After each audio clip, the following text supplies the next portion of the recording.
तो कैसे हैं दोस्तों।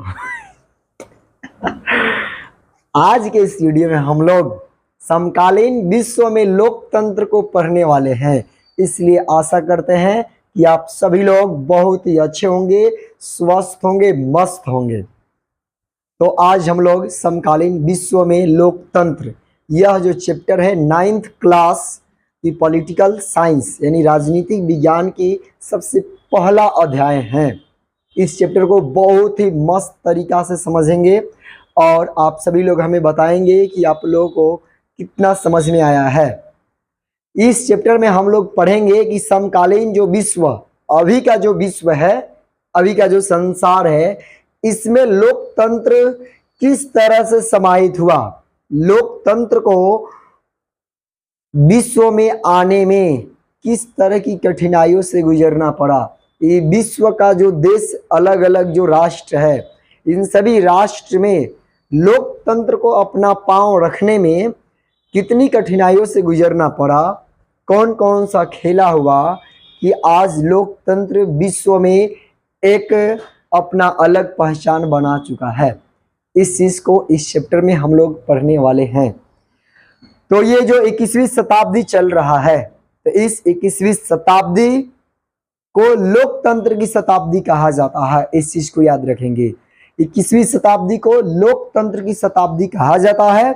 विश्व के अधिकांश जो देश हैं, अभी वर्तमान समय में विश्व की अधिकांश देश लोकतंत्र के मार्ग पर अग्रसर हैं। मतलब कि सभी देश लोकतंत्र के मार्ग पर अग्रसर हैं, चल रहे हैं। जो देश लोकतंत्र नहीं है वो देश लोकतांत्रिक बनना चाह रहा है। हम लोग इस चैप्टर में ये चीज जानेंगे कि विगत जो 100 वर्ष है, इन 100 वर्षों में विश्व के अधिकांश देशों में लोकतंत्र ने किस प्रकार अपना पांव जमाया है। यानी कि पिछले बीते 100 सालों में ये चीज देखेंगे कि विश्व में लोकतंत्र अपना पांव कैसे जमाया, लोकतंत्र अपने आप को इस विश्व में कैसे समाहित कर पाया। विश्व के आधे से अधिक देशों में लोकतांत्रिक सरकारें स्थापित हो चुकी हैं। मतलब कि जो लोकतांत्रिक सरकार हैं वो विश्व के अधिकांश देशों में स्थापित हो चुकी हैं। और अनेक जो देश हैं बचा हुआ है, वो देश भी अब लोकतांत्रिक मार्ग पर चलने के लिए प्रयत्नशील है। वो देश भी चाह रहा है कि हमारे यहाँ भी लोकतंत्र जल्द से जल्द लागू हो सके। लोकतंत्र का विश्व में सहज ढंग से नहीं हुआ है। मतलब जो लोकतंत्र की विकास जो बोला जाए वृद्धि, तो लोकतंत्र का विकास सहज ढंग से, आसानी तरीका से नहीं हुआ है। अनेक देशों में इसके लिए संघर्ष करना पड़ा है। मतलब कि लोकतंत्र उस देश में लागू हो सके, इसके लिए देशों को बहुत संघर्ष करना पड़ा है, तभी जा करके वहां की देशों में आज लोकतंत्र स्थापित है। तो इस चैप्टर में हम लोग यही पढ़ेंगे कि देश में किस तरह से लोकतंत्र लाया गया, लोकतंत्र लाने में कौन कौन सी कठिनाइयों से गुजरना पड़ा है। और ये चीज देखेंगे किस तरह से उतार चढ़ाव लोकतंत्र में होते रहा है। जिन देशों में लोकतंत्र स्थापित हो चुका है, मतलब कि जिन देशों में लोकतंत्र लागू हो चुका है, वहां भी यह भय हमेशा बना हुआ है कि कब यह संकट के बादलों में घिर जाएगा। मतलब कि जिस देश में लोकतंत्र स्थापित हो चुका है, वहां भी यह डर बना हुआ है कि कब यह संकट के बादलों में घिर जाए, कब यह तानाशाह लागू हो जाए, ये कोई नहीं जान रहा है। इसलिए लोकतंत्र को बचा के रखने के लिए उस देश के नागरिक हमेशा तत्पर रहते हैं। इन बाधाओं के रहते हुए भी विश्व के अधिकांश निवासियों में लोकतंत्र के प्रति आस्था बढ़ती ही जा रही है। विश्व रंगमंच पर, यानी कि इस दुनिया के रंगमंच पर देखा जाए तो अंतर्राष्ट्रीय संस्थाएं भी लोकतांत्रिक सिद्धांतों में ही विश्वास रख रही हैं। तो इस प्रकार से देखेंगे कि वैश्विक जो लोकतंत्र है के मार्ग पर निरंतर अग्रसर है। वैश्विक यानी कि पूरा जो विश्व है ये लोकतंत्र के रास्ते पर चल पड़ा है। क्या इतनी बातें समझ में आ रहा है? तो तो अब हम आगे देखेंगे कि लोकतंत्र की स्थापना के लिए संघर्ष की कुछ कहानियां हैं। तो लोकतंत्र की स्थापना के लिए कुछ कहानियों से हम लोग रूबरू होंगे कि क्या कहानी है आखिर लोकतंत्र की स्थापना के लिए। तो सभी लोग सुनना चाहेंगे इस कहानी को, तो ध्यान से सुनेंगे। क्या है कि अगर आपको मालूम है, ऐसे तो मालूम होगा नहीं, अगर मालूम है तो बहुत ही अच्छा, तो आपको ज्ञात होगा कि लोकतंत्र की बहाली के लिए भारत के पड़ोसी जो राज्य है नेपाल में 6 अप्रैल 2006 से 7 राजनीतिक दलों के गठबंधन द्वारा जबरदस्त आंदोलन चलाया गया। मतलब कि 6 अप्रैल 2006 को नेपाल में 7 राजनीतिक दल मिल करके अपना गठबंधन बना करके जबरदस्त आंदोलन चलाया और इस आंदोलन को अंततः सफलता भी मिली। मतलब ये जो आंदोलन चला 6 अप्रैल 2006 को आंदोलन नेपाल में चला 7 राजनीतिक दलों को मिला करके, तो ये आंदोलन सफल भी रहा। इसका मुख्य कारण था कि इस आंदोलन को जन समर्थन प्राप्त था और जिस आंदोलन को जन समर्थन प्राप्त होता है वो आंदोलन सदैव विजयी होता है। लोकतंत्र की बहाली के लिए नेपाल की जनता बेचैन थी। मतलब कि नेपाल में लोकतंत्र जल्द से जल्द लागू हो सके, इसके लिए वहां की जनता एकदम से बेचैन थी। इसके लिए उसमें आक्रोश था और इस जनाक्रोश के सैलाब के आगे राजशाही को झुकना पड़ा। मतलब कि राजशाही जो सत्ता था उसको इस लोकतंत्र के प्रति झुकना पड़ा, लोगों के मांग के प्रति झुकना पड़ा, लोगों के क्रोध के प्रति झुकना पड़ा राजशाही को। 24 अप्रैल 2006 का दिन सदा याद रहेगा क्योंकि इसी दिन नेपाल नरेश ज्ञानेंद्र ने संसद को बहाल कर सत्ता 7 राजनीतिक दलों के गठबंधन को सौंपने की घोषणा की थी। मतलब कि जो 24 अप्रैल 2006 है, इसी दिन वहां के नेपाल नरेश यानी कि वहां के राजा जिनका नाम ज्ञानेंद्र था, इन्होंने सांसद को बहाली करके और 7 राजनीतिक दलों के प्रति अपना सौंप दिए राजशाही, इस चीज की घोषणा कर दी है। नेपाल में लोकतंत्र का पुनर्जन्म हुआ। विश्व के अनेक देशों के नाम गिनाए जा सकते हैं। मतलब कि नेपाल जैसे लड़ करके लोकतंत्र को लागू करना, ऐसे विश्व के अनेक देशों को नाम गिनाए जा सकते हैं जहां संघर्ष के बाद लोकतंत्र की स्थापना की जा सकी। मतलब कि संघर्ष करने के बाद ही वहां पर लोकतंत्र की स्थापना हुई। ऐसे अनेकों देश दिखाए जा सकते हैं, उनके नाम गिनाए जा सकते हैं। कहीं सत्ता सैनिक शासन के पास थी, मतलब कि देश को कहीं सैनिक शासन चला रही थी, तो कहीं राजनीतिक दल के अधिनायकत्व के पास, तो कहीं राजशाही के पास। मतलब इस तरह से वहां की देश चलता। अनेक उतार चढ़ाव के बाद अंततः सफलता लोकतंत्र को ही मिली। मतलब कितनाओं लोग राज करते रहा, राजशाही के माध्यम से, सैनिक सत्ता के हिसाब से या फिर तानाशाही की से, लेकिन वहां पर सफलता किसको मिला? लोकतंत्र को ही सफलता मिली। जब हम इतिहास के पन्नों को उलटते हैं, जब हम इतिहास के पन्नों को इस तरह उलटते हैं तो हमें इस बात का ज्ञान हो जाता है कि लोकतंत्र की स्थापना के लिए अनेक देशों में जन आंदोलन हुए हैं। मतलब जब भी हम इतिहास के पन्ना को पलटेंगे और मालूम करेंगे कि इस दुनिया में लोकतंत्र कैसे स्थापित हुआ, तो जन आंदोलन के द्वारा लोग आंदोलन किए, जनता आंदोलन की, संघर्ष की और उस देश में लोकतंत्र स्थापित हुआ। ब्रिटेन एक ऐसा देश है जहां स्वतः लोकतंत्र ने धीरे धीरे अपना पैर जमाया और राजशाही के सारे अधिकार उसके द्वारा छीन लिए गए। मतलब कि ब्रिटेन एक ऐसा देश है जहां पर आंदोलन करने की जरूरत नहीं पड़ी, वहां पर लोकतंत्र अपना धीरे धीरे कदम बढ़ाते गया और राजशाही समाप्त हुआ और वहां पर लोकतंत्र स्टार्ट हो गया। दक्षिणी अमेरिका का एक देश चिली में 11 सितंबर 1973 को लोकतंत्र समाप्त कर सैनिक शासन स्थापित हो गया। मतलब यहां पर उल्टा हुआ। दक्षिणी अमेरिका में एक ऐसा देश है जो चिली, जहां पर पहले लोकतंत्र था, फिर लोकतंत्र को हटा करके 11 सितंबर 1973 को वहां देश का जो शासन है स्थापित, यानी कि लोकतंत्र को हटा दिया गया और सैनिक शासन को स्थापित किया गया। चिली के जो तत्कालीन राष्ट्रपति जो आयेंदे की हत्या कर शासन की बागडोर जनरल अगस्तो पिनोसो ने हथिया ली। मतलब कि वहां के जो राष्ट्रपति थे आयेंदे इनकी हत्या करके वहां की जो बागडोर है शासन व्यवस्था जनरल अगस्तो पिनोसे ने अपने हाथ में ले लिया वहां की कमांड। वह 17 वर्षों तक चिली का राष्ट्रपति बना रहा। मतलब ये अगस्तो पिनोसे जो रहा, अगस्तो पिनोसे ने ये 17 वर्षों तक वहां का राज सत्ता अपने हाथों में रखा। परंतु पिनोसे की सैनिक तानाशाही का तो अंत होना ही था।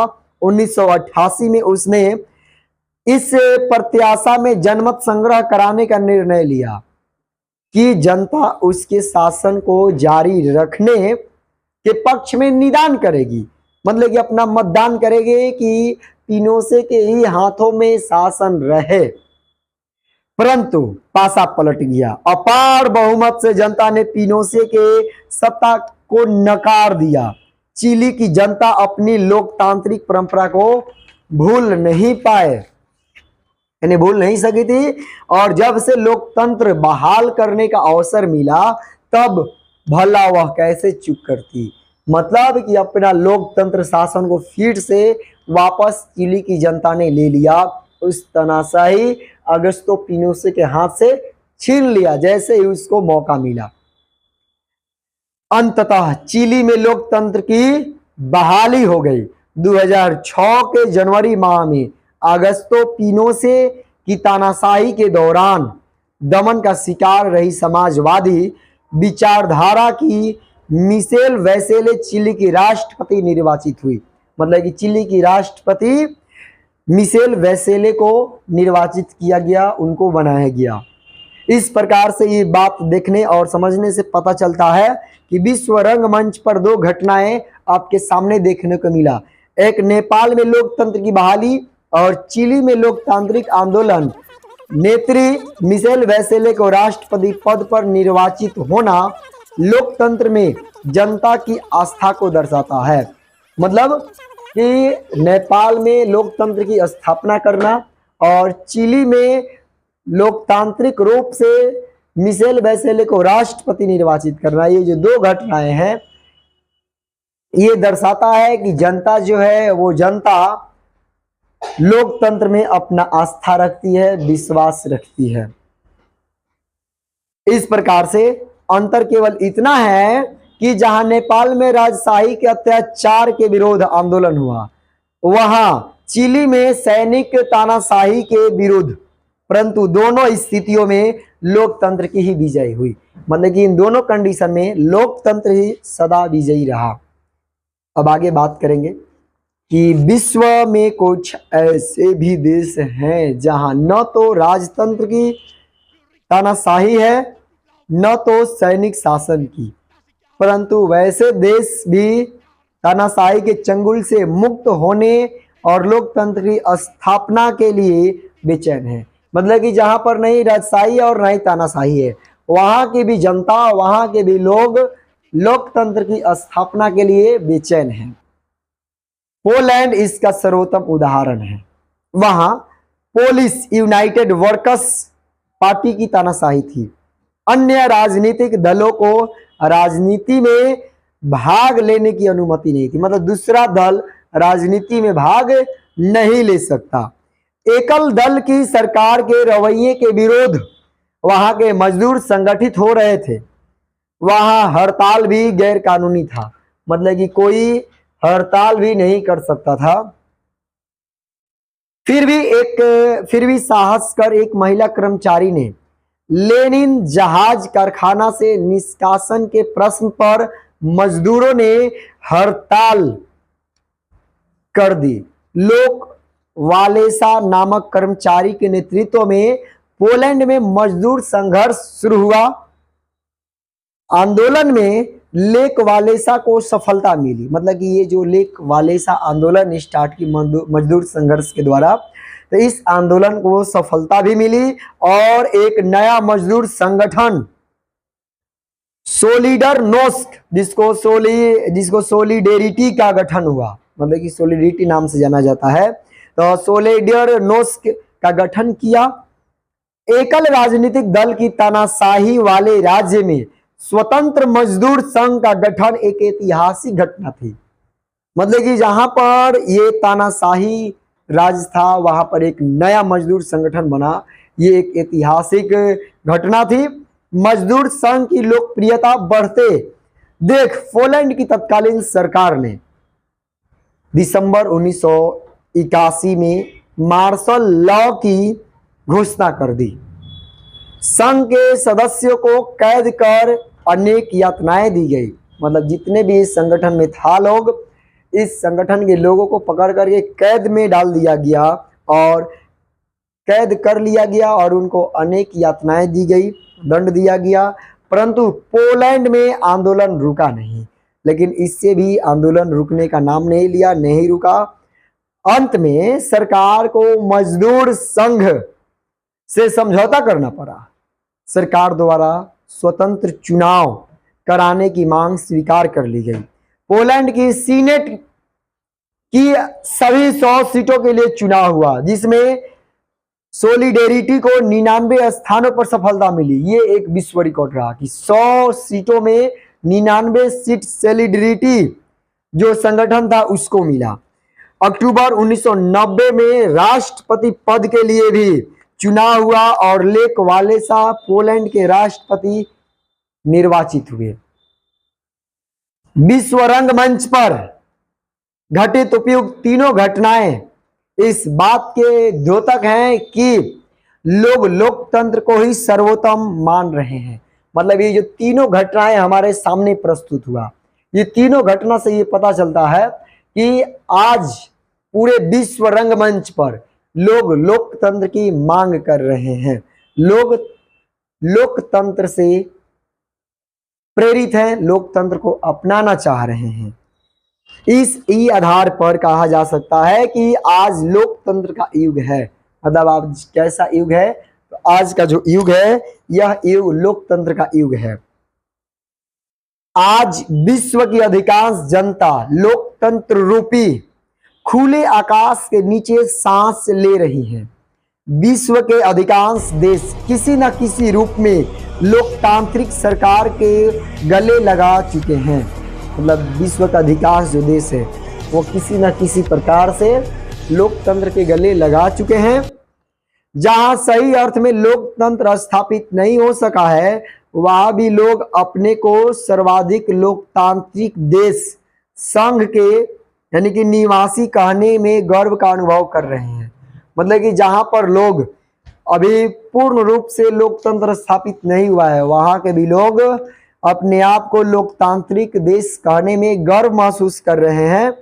1991 में सोवियत संघ के विघटन के पूर्व जब साम्यवादी दल का अधिनायकत्व था, तब लोकतांत्रिक देश, तब भी सोवियत नेता कहा करते थे कि उनका देश विश्व का सर्वाधिक लोकतांत्रिक देश है। मतलब कि जब वहां पे दूसरे पार्टी का अधिनायकत्व था साम्यवादी दल का, तो भी वहां के नेता ये बात कहा करते थे कि विश्व में सबसे सर्वाधिक लोकतांत्रिक देश उनका है। अपने कथन के पक्ष में वे तर्क दिया करते थे कि अन्य लोकतांत्रिक राज्यों से भिन्न सोवियत संघ आर्थिक लोकतंत्र की स्थापना कर चुका है। काम पाने का अधिकार लोगों का मौलिक अधिकार है।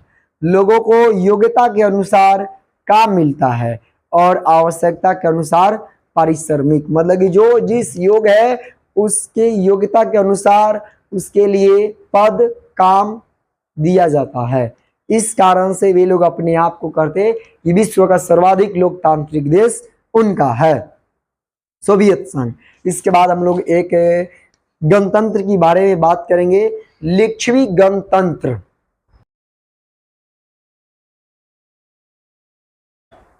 लिच्छवी गणतंत्र यानी कि लोकतंत्र के विस्तार जो कि इस दुनिया में इस रफ्तार से फैल रहा है, तो लोकतंत्र के विस्तार के अध्ययन करने से पहले हमें भारत की प्राचीन लोकतांत्रिक व्यवस्था के बारे में थोड़ा सा जानकारी लेना आवश्यक है। तो भारत के गंगा तट पर 6ठी शताब्दी ईसा पूर्व में कई गणराज्य ऐसे थे जहां लोकतांत्रिक शासन व्यवस्था के उदाहरण मिलता है। मतलब आज नहीं, 6ठी शताब्दी ईसा पूर्व, यानी कि ऐसे गणराज्य बुद्ध काल में भी फूल फल रहे थे। यानी गौतम बुद्ध के समय में भी लिच्छवी में लोकतंत्र जो है ये गणराज्य फैल रहा था।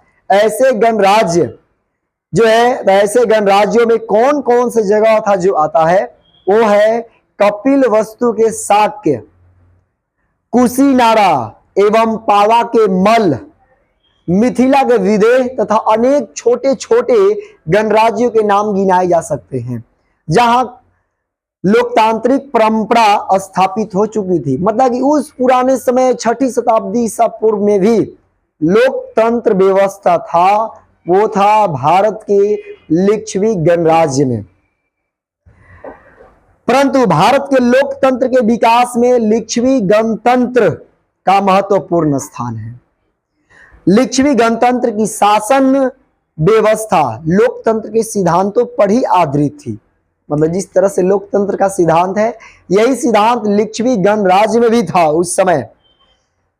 भारत में आधुनिक लोकतंत्र की उद्गम स्थल कहा जा सकता है। यानी लिच्छवी को भारत में लोकतंत्र का उद्गम स्थल हम लिच्छवी स्थान को बोल सकते हैं।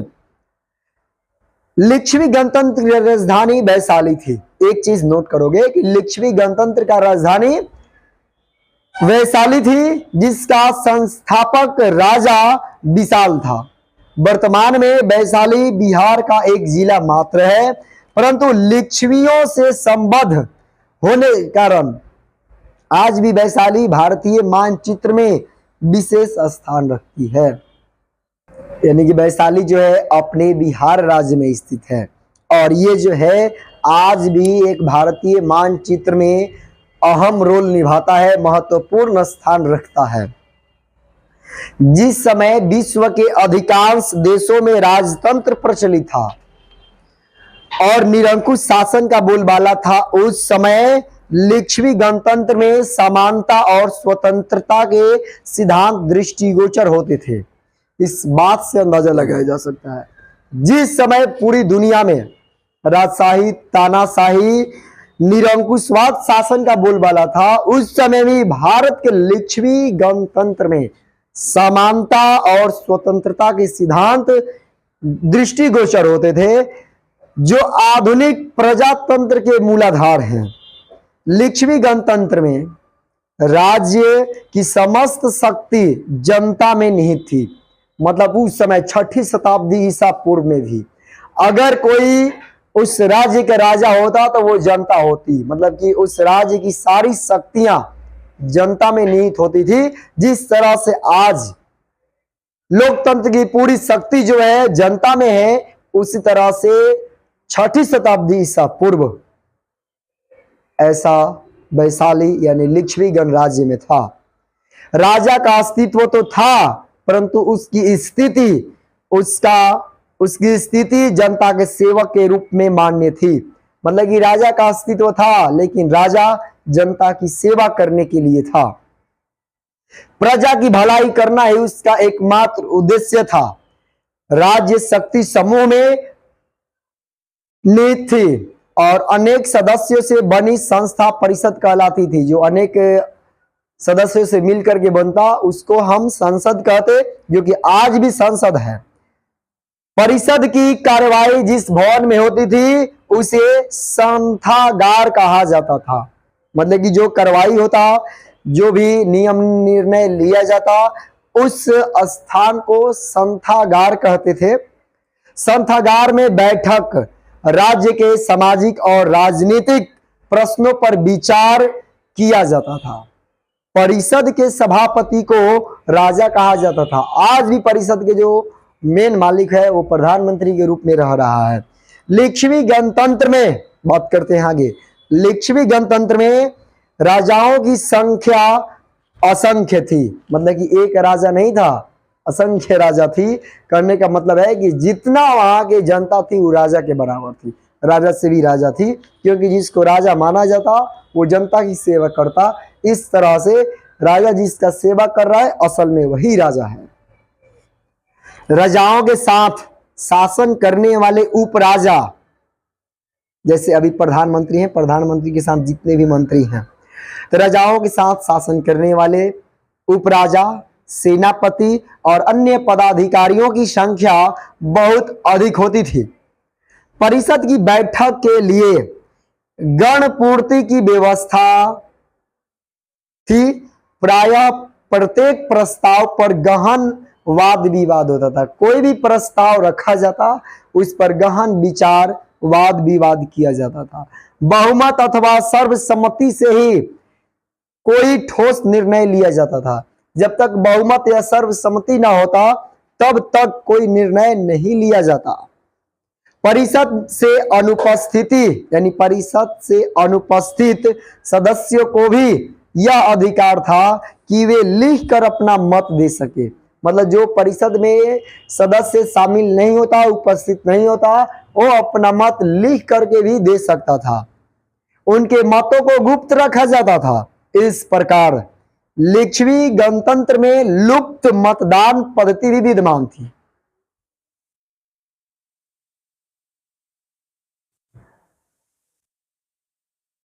मतलब कि उस समय गुप्त मतदान भी होता था, ये भी पद्धति विद्यमान था। परिषद की बैठकों के लिए यानी बैठकों के उचित संचालन के लिए नियम बने हुए थे, और इस बैठक में यानी कि इस परिषद में अनुशासन का भी पालन किया जाता था। किसी प्रस्ताव पर अंतिम निर्णय होने के बाद इस पर फिर दोबारा विचार नहीं होता था। परिषद के सदस्यों के अनुचित व्यवहार की स्थिति में उनके विरुद्ध निंदा का प्रस्ताव भी लाया जाता था। परिषद का कार्यकाल भी होता था जहां अभिलेखों को सुरक्षित रखा जाता था। लिच्छवी गणराज्य यानी लिच्छवी गणतंत्र में प्रशासन की समुचित व्यवस्था थी। शासन की सुविधा के लिए अनेक विभाग होते थे, जिसमें सेना, वित्त तथा न्याय विभाग का प्रमुख स्थान था। सेना के प्रधान को सेनापति, वित्त विभाग के प्रधान को भंडागारिक तथा न्याय विभाग के प्रधान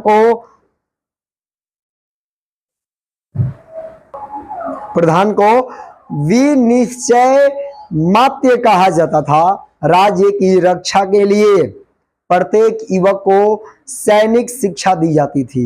न्यायालयों के लिए भी समुचित व्यवस्था थी। आधुनिक युग की ही तरह दीवानी, फौजदारी तथा राजस्व न्यायालय थे। स्थानीय स्वशासन की व्यवस्था थी। नगर की समुचित व्यवस्था तथा शांति रक्षा के लिए नगर गुतिक का पद था। उपयुक्त विवेचना, जितने अभी तक हम लोगों ने विवेचना किया, इस विवेचना के आधार पर यह कहा जा सकता है कि लिच्छवियों का गणतंत्र अनेक विशेषताओं से परिपूर्ण था। उनमें आदर, दृढ़ता, मतैक्य, सौहार्द जैसी भावनाओं की धारा प्रवाहित हो रही थी। लिच्छवी गणतंत्र की प्रशंसा आज भी होती है। भगवान बुद्ध लिच्छवी गणतंत्र में विद्यमान सहिष्णुता की प्रशंसा किए बिना नहीं रह सके। उन्होंने तो यहां तक कह दिया था कि जब तक लिच्छवी गणतंत्र के सिद्धांतों का पालन करते रहेंगे उन्हें कोई पराजित नहीं कर सकेगा। अंत में यही कहा जा सकता है कि लिच्छवी गणतंत्र का शासन निश्चित आदर्श पर आधारित था। इस तरह से लिच्छवी गणतंत्र की ये कहानी आपको कैसी लगी हमें एक बार कमेंट में जरूर बताएं। फिर आगे सुनिए। अभी आधुनिक लोकतंत्र का बदलता मानचित्र। नेपाल, चिली और पोलैंड में घटी घटनाओं के आधार पर हम लोग यह निष्कर्ष निकाल सकते हैं कि 20वीं शताब्दी लोकतंत्र के लिए संक्रमण काल की शताब्दी रही। इस शताब्दी में लोकतंत्र के लिए उतार चढ़ाव का सामना करना पड़ा। यह शताब्दी लोकतंत्र के लिए चुनौतियों और संघर्षों से भरी शताब्दी सिद्ध हुई। लोकतंत्र की बहाली के लिए लोगों को जन आंदोलन का सहारा लेना पड़ा। लोकतंत्र को समाप्त करने में चाहे सैनिक शासन का हाथ रहा हो, राजतंत्र का हाथ रहा हो अथवा किसी राजनीतिक दल विशेष का हाथ रहा हो, जनता को उसकी बहाली के लिए कठिन संघर्ष करना ही पड़ा है। द्वितीय विश्व युद्ध की समाप्ति के बाद लोकतंत्र की स्थापना के लिए विभिन्न देशों में होड़ लग गई। भारतवर्ष भी द्वितीय विश्व युद्ध की समाप्ति के बाद 1947 में स्वतंत्र हुआ और यहां भी लोकतांत्रिक शासन की स्थापना हुई। अनेक उपनिवेशों के स्वतंत्र होने की यह सिलसिला शुरू हुआ और लोकतंत्र की स्थापना स्वतंत्र देशों में होती चली गई। 1975 तक आते आते अनेक स्वतंत्र देशों में लोकतंत्र की स्थापना हो गई। 2000 तक तो लोकतंत्र सर्वाधिक लोकप्रिय हो गया। 1991 में सोवियत संघ के विघटन के बाद 15 गणराज्यों में अधिकांश ने लोकतांत्रिक व्यवस्था को गले लगाया। विश्व के अधिकांश देशों में लोकतंत्र की स्थापना होती गई। स्वाभाविक है कि लोकतंत्र का मानचित्र बदलता गया। इस बदलते मानचित्र के आधार पर हम कुछ निष्कर्ष निकाल सकते हैं, जिसमें पहला निष्कर्ष है कि 20वीं शताब्दी में विश्व के अधिकांश क्षेत्रों में लोकतंत्र का विस्तार होता चला गया। लोकतंत्र का विस्तार एक ही साथ सभी क्षेत्रों में नहीं हुआ। कुछ क्षेत्रों में लोकतंत्र की स्थापना का प्रभाव अन्य क्षेत्रों पर भी पड़ा। परिणाम स्वरूप उन क्षेत्रों में भी लोकतंत्र की स्थापना का क्रम शुरू हुआ, मतलब कि उन क्षेत्रों में भी लोकतंत्र स्टार्ट हुआ। आज विश्व के अधिकांश देश लोकतांत्रिक बन चुके हैं, परंतु अभी भी कुछ ऐसे देश हैं जहां गैर लोकतांत्रिक सरकारें विद्यमान हैं। मतलब कि आज भी बहुत से ऐसे देश हैं जहां पर लोकतांत्रिक देश विद्यमान नहीं है, यानी कि गैर लोकतांत्रिक देश विद्यमान हैं। परिणाम स्वरूप उत्तरी अमेरिका स्थित ब्रिटिश उपनिवेश स्वतंत्र हो गए और उन्होंने मिलकर संयुक्त राज्य अमेरिका का गठन किया, जिसने 1787 में लोकतांत्रिक संविधान को गले लगाया। ब्रिटेन और अमेरिका में लोकतंत्र की तो स्थापना हो गई, परंतु दोनों देशों में मतदान का अधिकार पुरुषों तक ही सीमित रहा, यानी कि स्त्रियों को मतदान का अधिकार नहीं दिया गया। मताधिकार के विस्तार की मांग शुरू हुई। इसका कारण यह रहा कि 19वीं शताब्दी तक लोकतंत्र राजनीतिक समानता, स्वतंत्रता और न्याय के सिद्धांतों पर ही आधारित रहा। लोकतंत्र का ध्यान सार्वजनिक वयस्क मताधिकार की ओर आकृष्ट नहीं हो सका। लोकतंत्र की सही पहचान यही है कि इस शासन व्यवस्था में लोगों को अपने शासक को स्वयं चुनने का अवसर प्राप्त हो। यह तभी संभव है जब सभी वयस्क नागरिकों को मताधिकार प्राप्त हो। 19वीं शताब्दी में भी मतभेद बना रहा। कुछ देशों में मताधिकार उन्हें ही प्राप्त था जिनके पास संपत्ति थी। 1965 तक संयुक्त राज्य अमेरिका में काले लोगों, या जिसको निग्रो बोला जाता है, को मताधिकार नहीं दिया गया था। मतलब जो काले लोग थे उनको वोट देने का अधिकार नहीं था। प्राय महिलाओं को तो मताधिकार से वंचित रखा ही गया था। अतः पुरुष नारी, धनी गरीब और काले गोरे का भेदभाव मिटाकर सबों को समान मताधिकार के लिए संघर्ष करना पड़ा। 1900 तक केवल न्यूजीलैंड के नागरिकों को ही बिना भेदभाव के मताधिकार प्राप्त था। इस विवेचना से स्पष्ट है कि लोकतंत्र के विस्तार के इस चरण में यूरोप, उत्तरी अमेरिका और लैटिन अमेरिका के देशों में ही लोकतंत्र की स्थापना हो सकी और वह भी सार्वजनिक वयस्क मताधिकार की जगह सीमित मताधिकार के साथ। एक लंबी अवधि तक एशिया और अफ्रीका के अधिकांश देश यूरोपीय देशों की पराधीनता में फंसे रहे, मतलब गुलाम बने रहे। स्वाभाविक था कि इन देशों में स्वतंत्रता की प्राप्ति के लिए आंदोलन चलता रहा। ऐसे देश न केवल यूरोपीय देशों के नियंत्रण से मुक्त होना चाहते थे, बल्कि वे अपनी सरकार बनाने की चाह भी करते थे।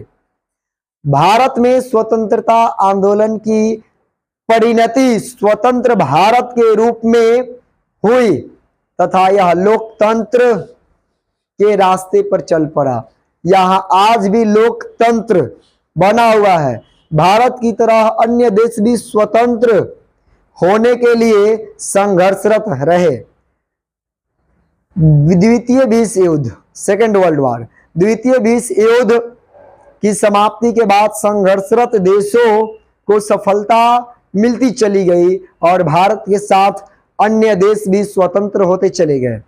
स्वतंत्रता प्राप्ति के साथ साथ ऐसे देशों में लोकतांत्रिक शासन की स्थापना का भी प्रयास शुरू हुआ, परंतु उन देशों का भाग्य भारत जैसा नहीं रहा। पश्चिमी अफ्रीका का देश घाना 1957 में एक स्वतंत्र राज्य के रूप में उदित हुआ। बड़े उत्साह के साथ घाना में लोकतांत्रिक सरकार बनाई गई। भारत के प्रधानमंत्री जवाहरलाल नेहरू के मित्र एवं शुभचिंतक एन कुरमा घाना के प्रधानमंत्री और बाद में राष्ट्रपति बने, परंतु उनके भाग्य में लोकतांत्रिक राज्य का राष्ट्रपति बने रहना नहीं था, जबकि उन्होंने अपने आप को आजीवन राष्ट्रपति के रूप में निर्वाचित करा लिया था। 1966 में एन कुरमा को हटाकर सैनिक शासन की स्थापना हो गई। घाना की तरह ही अन्य अफ्रीकी स्वतंत्र देश लोकतांत्रिक राज्यों की दशा भी अच्छी नहीं रही। ऐसे राज्यों में लोकतंत्र अधिक दिनों तक सीमित नहीं रह सका, जीवित नहीं रह सका। इसीलिए भारत को भी कभी कभी लोकतंत्र को खतरा लगता है। 1980 से लोकतंत्र के विस्तार का वर्तमान चरण प्रारंभ होता है। लगी 1980 से जो लोकतंत्र का प्रोग्रेस रहा, ये वर्तमान चरण के रूप में है। 1980 के बाद ही लैटिन अमेरिका के देशों में लोकतंत्र की स्थापना हुई। अनेक देशों में लोकतंत्र की स्थापना की प्रक्रिया चलती रही। अनेक देशों में लोकतंत्र की स्थापना प्रक्रिया जो है चलते रहा, आगे बढ़ते रहा। सोवियत संघ के विघटन ने इस प्रक्रिया की गति को और बढ़ा दिया, मतलब तेज कर दिया। सोवियत संघ के विघटन के पूर्व भी अनेक साम्यवादी देशों में लोकतंत्र की स्थापना हो चुकी थी। 1991 में सोवियत संघ के विघटन के बाद रूस सहित इसमें सम्मिलित गणराज्यों में लोकतंत्र की स्थापना के लिए उत्साह जगा। पाकिस्तान और बांग्लादेश दोनों राज्यों में 1990 में सैनिक शासन को समाप्त कर लोकतांत्रिक सरकार स्थापित हुई।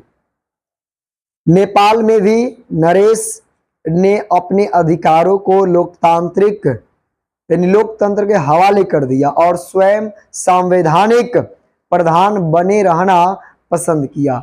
दुर्भाग्यवश पाकिस्तान और नेपाल में यह परिवर्तन अस्थायी रूप धारण नहीं कर सका। 1999 में पाकिस्तान में जनरल मुशर्रफ ने पुनः सैनिक शासन स्थापित कर लिया। 2005 में नेपाल नरेश ज्ञानेंद्र ने निर्वाचित लोकतांत्रिक सरकार को पदच्युत कर दिया और लोकतांत्रिक अधिकारों से जनता को वंचित कर दिया। 2006 में नेपाल में लोकतंत्र की वापसी हो गई। मई 2008 में संविधान सभा का भी चुनाव संपन्न हो गया। नेपाल में लोकतांत्रिक गणराज्य स्थापित हो गया और राष्ट्रपति पद पर डॉक्टर रामवरण यादव और प्रधानमंत्री पद पर पुष्प कमल दहल प्रचंड स्थापित हो गए। पाकिस्तान में भी जनरल मुशर्रफ को जन आंदोलन के सामने झुकना पड़ा और चुनाव की घोषणा करनी पड़ी। चुनाव संपन्न हुआ और पाकिस्तान पीपुल्स पार्टी की गठबंधन में की सरकार बनी। यूसुफ रजा गिलानी को पाकिस्तान के प्रधानमंत्री तथा आसिफ अली जरदारी को राष्ट्रपति के पद पर पदस्थापित किया गया। लोकतंत्र के विस्तार में और आगे बात करते हैं तो लोकतंत्र के विस्तार के विभिन्न चरणों की विवेचना से यह बात स्पष्ट हो जाती है कि लोकतंत्र आज के युग की पुकार बन चुका है। लोकतंत्र के विस्तार का वर्तमान चरण अभी अस्तित्व में है। जिन देशों में लोकतंत्र की स्थापना नहीं हो सकी है वहां के लोग इसके लिए प्रयत्नशील हैं। यह बात दूसरी है कि जिन देशों में लोकतंत्र अब तक स्थापना नहीं हो सकी है वहां की जनता न तो अपने विचारों को स्वतंत्रता पूर्वक व्यक्त कर सकती है और न अपने शासकों को चुन सकती है। अपने वर्तमान और भविष्य के संबंध में भी वह स्वयं निर्णय नहीं ले सकती है। आज भी कई देश लोकतंत्र के विस्तार के लिए प्रयत्नशील हैं। म्यांमार यानी वर्मा इसका सर्वोत्तम उदाहरण है। 1948 में म्यांमार औपनिवेशिक शासन से मुक्त हुआ और अपने यहाँ लोकतांत्रिक सरकार की स्थापना करने में सफल रहा, परंतु दुर्भाग्यवश 4 वर्षों के बाद ही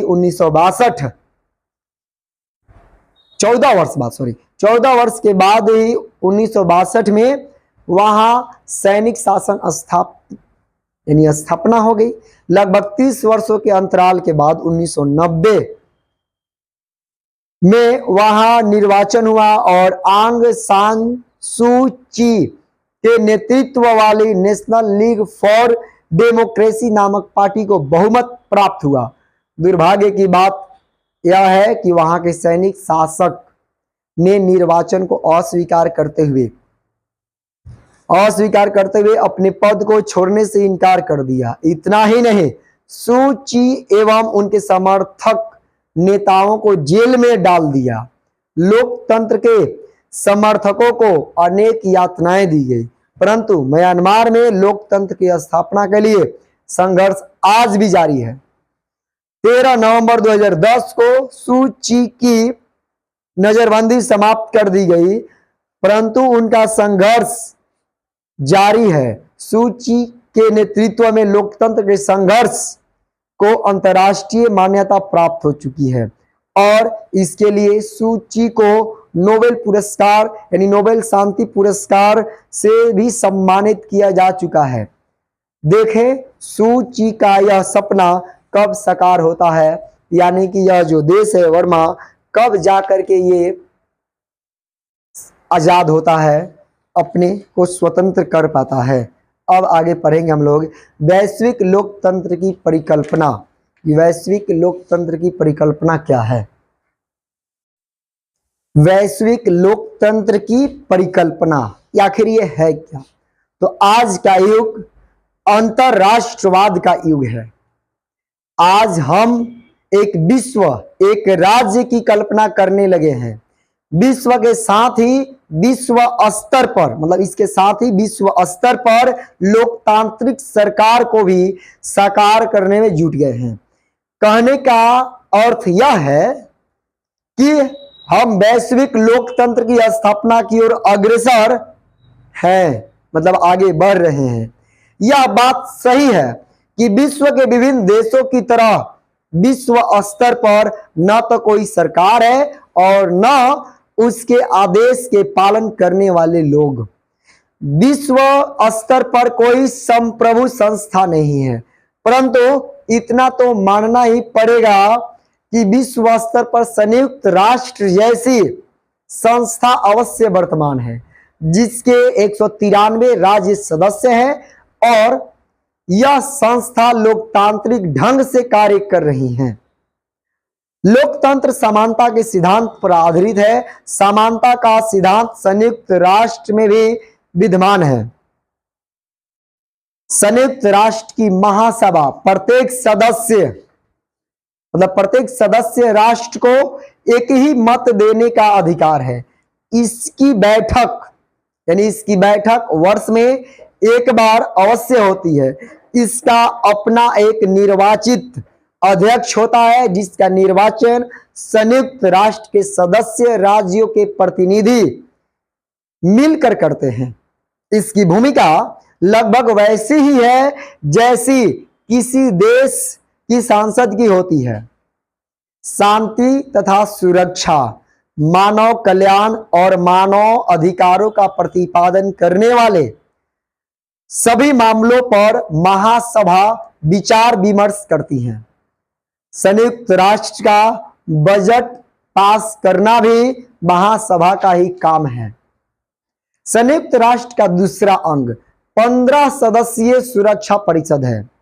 इसके 5 अस्थायी और 10 अस्थायी सदस्य हैं। अस्थायी सदस्यों में अमेरिका, रूस, ब्रिटेन और फ्रांस एवं चीन है। विभिन्न राष्ट्रों के अंतर्राष्ट्रीय विवादों को सुलझाना सुरक्षा परिषद का ही कार्य है। लेकिन अभी जो विश्व युद्ध स्तर पर युद्ध हो रहा है, इसको सुलझाने में इनकी भूमिका कुछ भी नहीं है, इनकी औकात कुछ भी नहीं है। अस्थायी सदस्यों का निर्वाचन महासभा द्वारा 2 वर्षों के लिए होता है, परंतु वास्तविक अधिकार 5 अस्थायी सदस्यों के लिए यानी सदस्यों के पास है। प्रत्येक अस्थायी सदस्य को निषेधाधिकार यानी वीटो प्राप्त है। इसका अर्थ यह हुआ कि कोई भी निर्णय 5 अस्थायी सदस्यों की सहमति से ही लिया जा सकता है। इसके सहमति के बिना कोई भी निर्णय नहीं लिया जा सकता। यदि एक भी सदस्य निर्णय के विरोध मत देता है तो यह निर्णय स्थगित हो जाता है। समानता का सिद्धांत अधिकांश देशों के संयुक्त राष्ट्र को अधिक लोकतांत्रिक बनाने की मांग को उजागर करने की प्रेरणा देता है। संयुक्त राष्ट्र की सुरक्षा परिषद की तरह अन्य अंतर्राष्ट्रीय संस्थाओं जैसे अंतर्राष्ट्रीय मुद्रा कोष तथा विश्व बैंक में भी निर्णय कुछ सदस्यों की आपसी सहमति से लिया जाता है। अंतर्राष्ट्रीय मुद्रा कोष के सभी 188 सदस्य राज्यों के समान मताधिकार प्राप्त नहीं है। जो सदस्य राज्य अंतर्राष्ट्रीय मुद्रा कोष में जितना धन देता है उसी अनुपात में उसके मत का वजन भी होता है। विश्व बैंक की मतदान प्रणाली भी उसी तरह है। विश्व बैंक की अध्यक्षता हमेशा कोई अमेरिकी ही करता है, जिसका मनोनयन अमेरिकी वित्त मंत्री करता है। मतलब कि विश्व बैंक में सबसे ज्यादा अगर कोई पैसा देता है उस संस्था के लिए तो वो है अमेरिका। यहाँ यह प्रश्न उठना स्वाभाविक है कि क्या संयुक्त राष्ट्र की सुरक्षा परिषद, अंतर्राष्ट्रीय मुद्रा कोष तथा विश्व बैंक के निर्णय लेने की प्रक्रिया लोकतांत्रिक है? तो यहाँ पर यह प्रक्रिया फेल मारती है। क्या अन्य लोकतांत्रिक राज्यों में कार्यपालिका अथवा संसद कुछ लोगों की सहमति से ही निर्णय ले सकती है? दोनों का उत्तर स्पष्ट रूप से नकारात्मक है। इससे यह निष्कर्ष निकालना भी आसान है कि विभिन्न लोकतांत्रिक राज्यों की तरह अंतर्राष्ट्रीय संस्थाएं लोकतांत्रिक परंपरा का निर्वाह नहीं कर रही हैं। इस संबंध में एक प्रश्न और उठता है कि अंतर्राष्ट्रीय संस्थाएं अधिक लोकतांत्रिक तरीकों को अपनाने के लिए प्रयत्नशील है। दुर्भाग्यवश इस प्रश्न का उत्तर भी उत्साहवर्धक नहीं है। सत्य यह है कि जहां विभिन्न राष्ट्र अधिक लोकतांत्रिक बनने का प्रयास में जुटे हुए हैं, वहां अंतर्राष्ट्रीय संस्थाएं कम से कम लोकतांत्रिक बनने की इच्छुक है। इसका मुख्य कारण यह है कि जब विश्व में दो महाशक्तियों सोवियत संघ और संयुक्त राज्य अमेरिका में शक्ति प्रदर्शन की होड़ थी, तब अंतर्राष्ट्रीय संगठनों में भी शक्ति संतुलन बना हुआ था। सोवियत संघ के विघटन के बाद संयुक्त राज्य अमेरिका का विश्व लोकतंत्र का यानी विश्व की एकमात्र महाशक्ति के रूप में उभर कर आने से विश्व स्तर पर लोकतंत्र का विस्तार अवरुद्ध हो गया। अमेरिका का यह प्रभुत्व अंतर्राष्ट्रीय संस्थाओं के क्रियाकलापों को प्रभावित करने लगा है। अमेरिका का यह तर्क है कि विश्व स्तर पर लोकतंत्र के विस्तार के लिए अलोकतांत्रिक राज्यों पर अंकुश लगाना आवश्यक है। आवश्यकता पड़ने पर अलोकतांत्रिक राज्यों की तानाशाही समाप्त करने के लिए युद्ध का सहारा लेना उचित है। इराक पर अमेरिका और उसके सहयोगी राष्ट्रों के आक्रमण का उद्देश्य कभी भी लोकतंत्र की बहाली स्वीकार नहीं किया जा सकता है। विश्व स्तर पर लोकतंत्र के विस्तार के लिए उसी तरह के जन आंदोलन की आवश्यकता है जैसे नेपाल, चिली, पोलैंड आदि देशों में लोकतंत्र की बहाली के लिए हुआ। विश्व स्तर पर बात करें तो विश्व स्तर पर लोकतंत्र का विस्तार तभी संभव है जब इसे जन समर्थन मिले और शांति का मार्ग अपनाया जाए। जिस तरह लोगों के संघर्ष एवं पहल से किसी देश में लोकतंत्र सशक्त होता है, उसी तरह वैश्विक मामलों में यह पहल भी लोगों के संघर्षों से ही मजबूत होगी और आगे बढ़ेगी और लोकतंत्र पूरे दुनिया में एक अलग अपना पहचान बनाएगी। इसी के साथ यह अध्याय जो है होता है समाप्त।